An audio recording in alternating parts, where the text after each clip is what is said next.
Hello everyone out there on YouTube, it's Spyke Vampire again. I bet you're tired of hearing my voice today.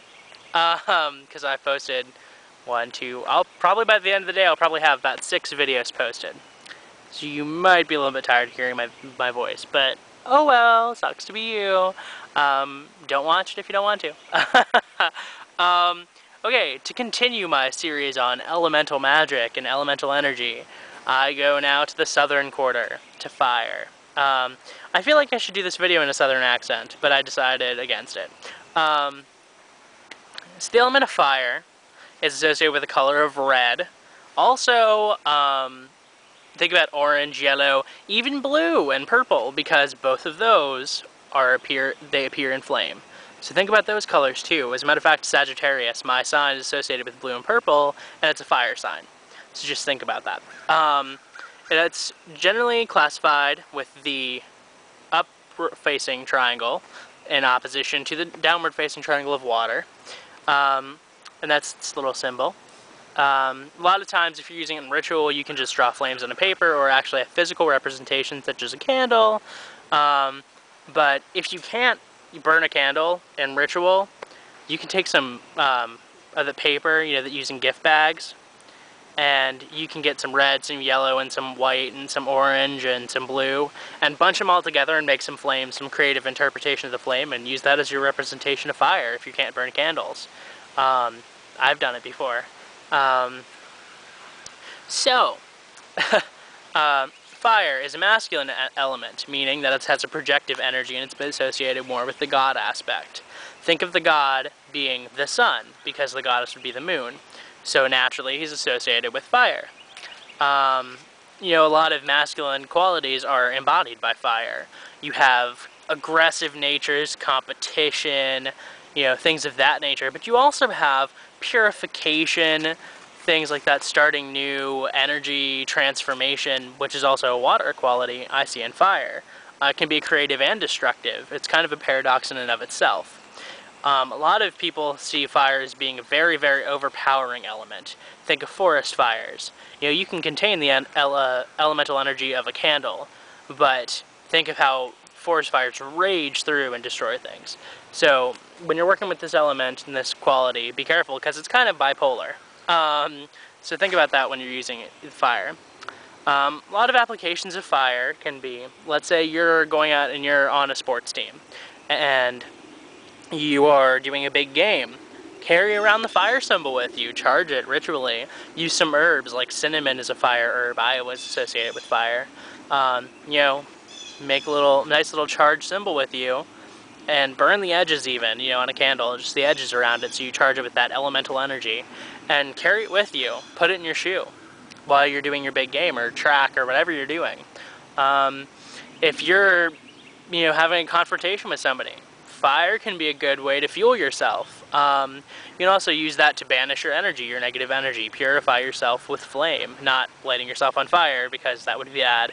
But visualization, using flame on yourself.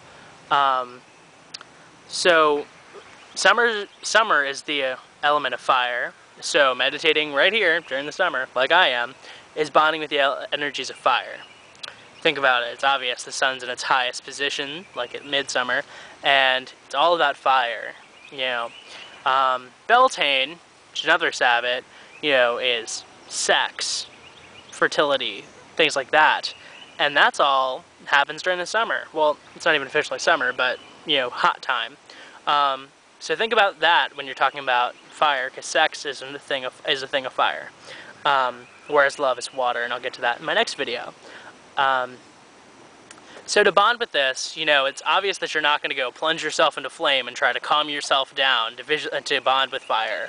But what I would say to do is, well, you could always go to a desert and meditate, but, be careful. You could just go outside on a hot day, or at the beach, because that's very fire, even though there's lots of water. But the best way to do that is visualization, or using a candle flame to take yourself down into a trance. But with the visualization, what I do with fire, because fire does seem a little bit destructive when you're, working with it, I always visualize fire as a man, very strong man. It's pretty hot. And you know, he has somewhat of an energy coming off of him, kind of like a flame does. And, you know, I always imagine myself getting closer to that person until we end up bonding, melding into one. Yeah, sometimes it can be even a little bit sexual. That's okay, because sex is a fire thing, like I said. So, you know, we bond into one, and then I become the flame himself. You know, I become the flame. I'm dancing, moving, swaying, just like a flame does. Think of a candle when you're doing it. You know, bonding with that energy. And if you can get really good at that, that's a really good thing to have. Because if you ever need some enthusiasm, some pride, even sometimes a little bit of almost an arrogant air about yourself, you can use some fire energy. And if you get good at tapping into that energy, it's almost latent. So that's how I like to get used to fire. You know, I'm a Sagittarius, so I'm a fire sign. It's mutable fire, so I'm least like fire. I have a lot of earth qualities, which that'll be 2 videos from now. I'll tell you about that. So think about that when you're working with the element of fire. Also, I'd like to point out, you know, with each element, it's not like the gods and goddesses associated are going to fit the gender, necessarily.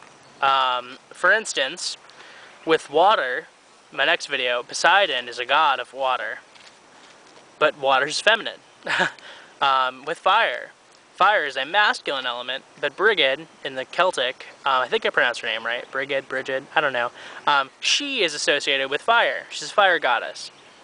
So think about that when you're working with fire. There's lots of things that don't always fit the rules, but that's okay. So I guess I'll say peace out again from my woods, and brightest blessings to you all, and wait until my next video on water. Peace.